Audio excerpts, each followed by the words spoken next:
Sa Pokemon Center, sinabi ni Nurse Joy kay Ash na kailangan lang ng pahinga ng kanyang mga Pokemon at magiging maayos din sila. Naniniwala si Joy na maswerte si Ash dahil mas mabilis na bumuti ang pakiramdam ni na Totodile at Pikachu kumpara sa ibang pasyente na dinala roon matapos ang laban kay Whitney. Hindi masaya si Ash tungkol sa Miltank ni Whitney dahil tila hindi ito matatalo kapag gumulong na. Sinabi ni Joy na minsan ay hindi lang ang mga Pokemon ang may kailangan ng pahinga kundi pati rin ang mga trainer, kaya naniwala si Brock na pagkatapos maghapunan at matulog ay mag-iiba na ang pakiramdam ni Ash kinabukasan. Kinaumagahan, lumapit sina Pikachu, Totodile, at Cyndaquil kay Ash, na natuwa dahil malusog na sila. Dumating rin si Whitney para tingnan ang kalagayan nila at dinala sila sa isang espesyal na lugar.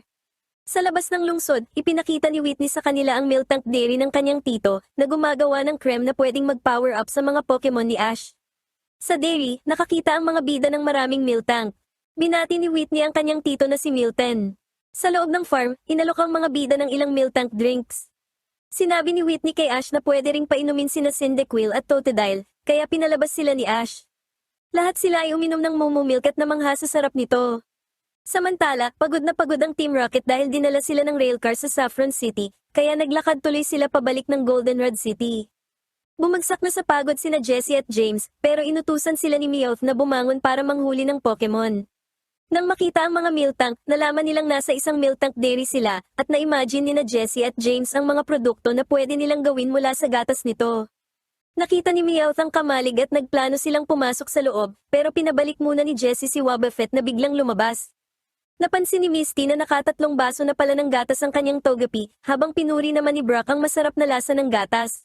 Nangako si Whitney na ipatitikim niya rin sa mga bida ang cheese at iba pang produkto, kaya umalis muna siya para kumuha nito. Nakapasok ang Team Rocket sa kamalig at binuksan ang fridge, kung saan nakakita sila ng maraming produkto. Nahuli sila ni Whitney na nagnanakaw ng pagkain, at nakilala bilang ang grupo na sumubok na kawin ng kanyang Clefairy. Sinabi ng Team Rocket na kumukuha lang sila ng free samples at tumakbo palayo dala ang mga produkto. Hinabol sila ni Whitney at ng mga bida, at kinuryente sila ni Pikachu gamit ang Thundershock. Nakuha ni na Brock, Misty, at Milton ang mga produkto, pero hindi sumuko sina Jessie at James at inilabas sina Arbok at Weezing. Inilabas ni Whitney ang kanyang Miltank, at ang rollout attack nito ang nagpatalsik sa kanila sa langit. Pinuri ni Whitney si Miltank, habang tinanong naman ni Milton si Ash kung ano ang pwede niyang gawin para masuklian siya sa pagtulong sa paglaban sa Team Rocket. Gusto ni Ash na matuto pa tungkol sa Miltank, kaya binigyan sila ni Whitney ng trabaho na mag-brush sa mga Miltank, sa pag-aakalang marami siyang matututunan doon. Hindi makita ni Misty ang punto nito, habang inisip naman ni Ash na makakatulong ito sa kanya. Biglang umalis ang Miltank na inaalagaan ni Ash, kaya hinila niya ito sa buntot at nasipa siya nito papunta sa bakod. Inamin ni Whitney na nakalimutan niyang sabihin na nagagalit ang Miltank kapag hinila ang buntot nito. Ipinakita ni Milton sa mga bida kung paano nila ginagatasan ang mga Miltank, at ito ay sa pamamagitan ng pagkabit sa kanila sa mga makina. Nagpa siya si Whitney na mag-ensayo kasama ang kanyang Miltank, at sumama sa kanya ang mga bida. Ang Miltank ni Whitney ay gumulong pababa at paitaas ng burol.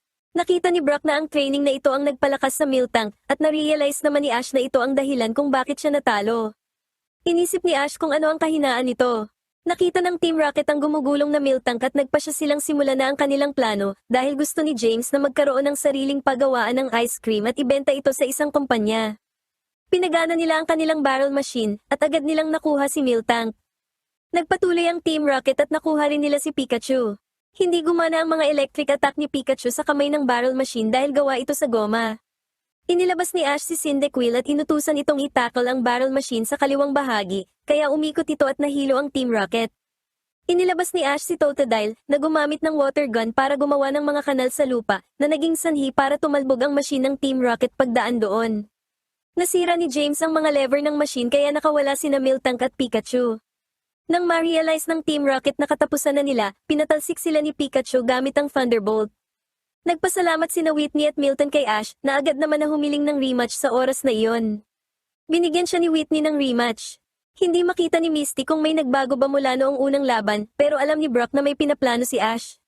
Sinabi ni Ash ang kanyang plano kina Pikachu, Cyndaquil, at Totodile. Inilabas ni Ash si Cyndaquil para labanan si Miltank na nag-rollout na. Nitakal ni Cyndaquil si Miltank, pero tumalbog lang ito palayo. Inulit ito ni Cyndaquil pero bigo itong makapinsala kay Miltank.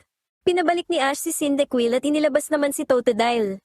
Gumamit ang Totodile ng water gun para gumawa ng mga kanal sa lupa.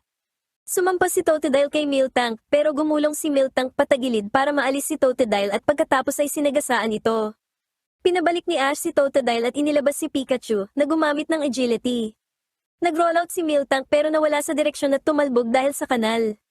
Pumasok si Pikachu sa isang kanal at nang dumaan sa ibabaw niya si Miltank, nitakal niya ito mula sa ilalim ng kanal at mabilis na gumamit ng Thunderbolt para talunin ito. Nakita ni Brock na ang strategy ni Ash ay ang pagurin si Miltank gamit si Cyndaquil, at pagkatapos ay pabagalin ito at alisin sa direksyon gamit naman ang mga kanal na ginawa ni Totodile, at sa huli ay talunin ito gamit si Pikachu. Tinanong ni Ash kung ayos lang ba si Miltank, at sumagot si Whitney na pahinga lang ang kailangan nito, sabay bigay kay Ash ng plain badge. Nagtanong si Ash kung hindi ba dapat lumaban siya sa loob ng gym para manalo ng badge. Sinabi ni Milton kay Ash na alam ng kanyang pamangkin na ang gym ay hindi mahalaga dahil ito ay isang gusali lang, ang mahalaga ay natalo niya ang pinakamalakas na Pokemon ng gym leader.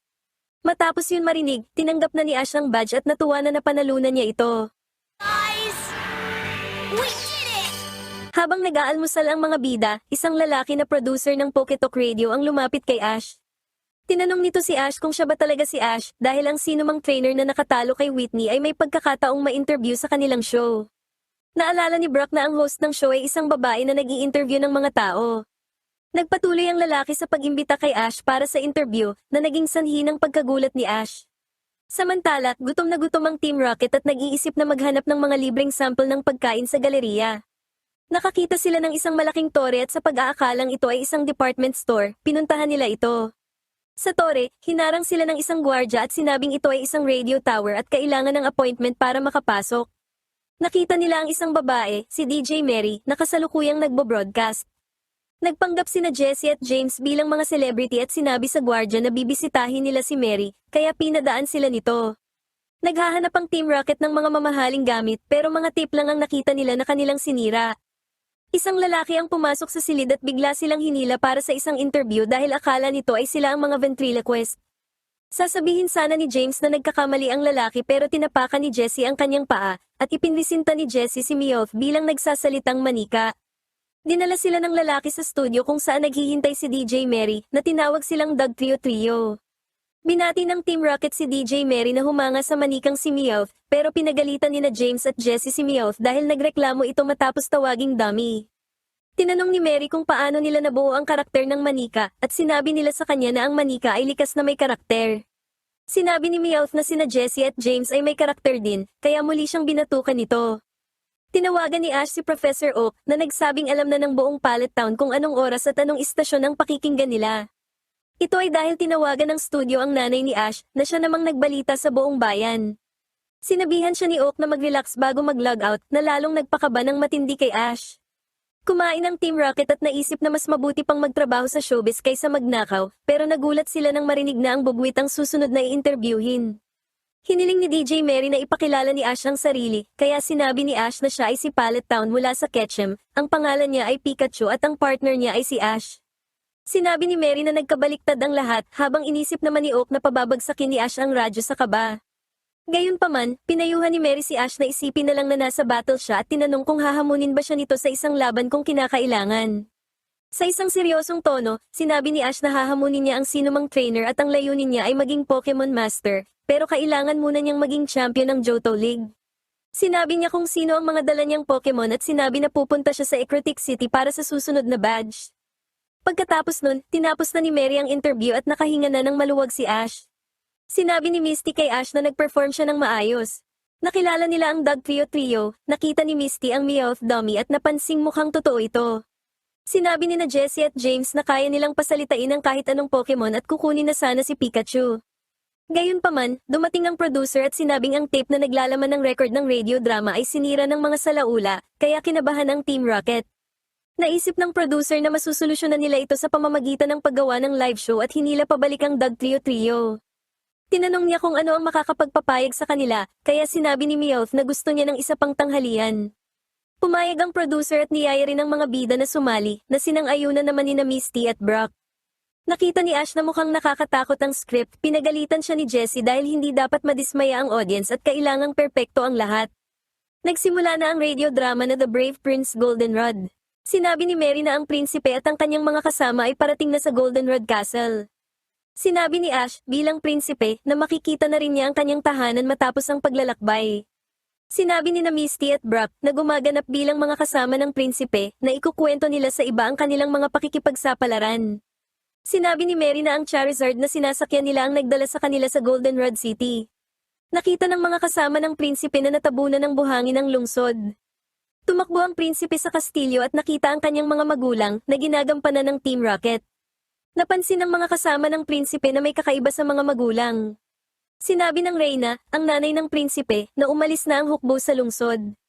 Inisip ng mga kasama ng prinsipe na mayroong kakaiba at masamang nangyayari. Pinapasok sila ng hari, pero tumanggi ang Reyna at umatake ang kanilang Meowth.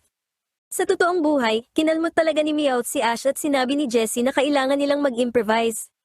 Sinabihan sila ni DJ Mary na sumunod sa kwento, pero sinabi ni Jessie na kaya ng mga broadcaster ang mga ganitong sitwasyon.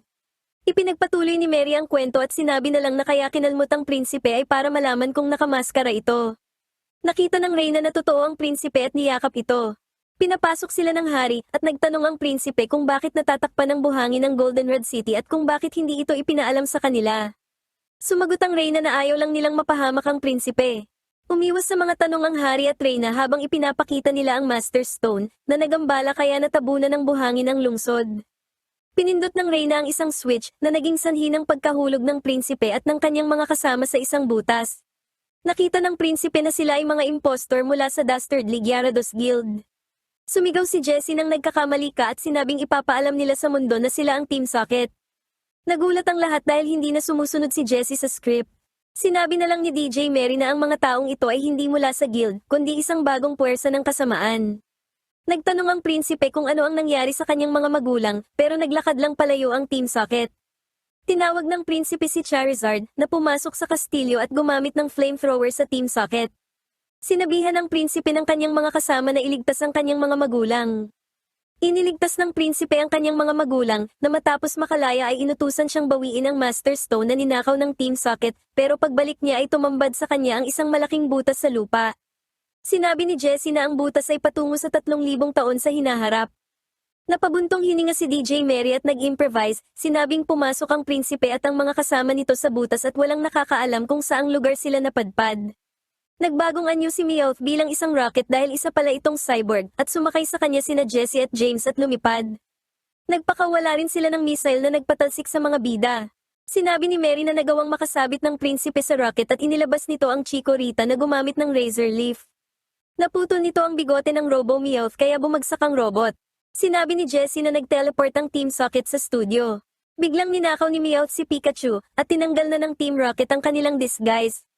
Tumakas ang Team Rocket at hinabol sila ni Ash para bawiin si Pikachu, habang sinabi naman ni Mary na ang Team Socket ay naging Team Rocket. Lumipad ang Team Rocket sakay ng kanilang balon. Inilabas ni Jessie si Arbok na gumamit ng Poison Sting, pero gumamit si Chikorita ng Razor Leaf para putulin ang mga tali ng lobo kaya nakalaya si Pikachu. Sa isang Thunderbolt, muling napatalsik ang Team Rocket. Sinabi ni Mary na ang prinsipe at ang kanyang mga kasama ay bumalik na sa Goldenrod Castle. Lumitaw ang Master Stone at muling nabuo ang lungsod na wala ng buhangin. Tinapos ni Mary ang radio drama at nakahinga na ng maluwag ang mga bida at si Mary dahil napagod sila sa dami ng ginawang pagbabago sa script. Iniwan na ng mga bida ang radio tower at ang lungsod para ipagpatuloy ang kanilang paglalakbay. Ang Team Rocket naman ay nilapitan ng mga tunay na ventriloquist na papunta na sa lungsod. Umiyak sina James at Meowth dahil naging sikat na sana sila, habang inisip naman ni Jessie na dapat ay umalis na siya sa Team Rocket at pumasok na lang sa showbiz, pero nagbago ang kanyang isip nang ma-realize niyang puro mga amateur lang ang makakatrabaho niya.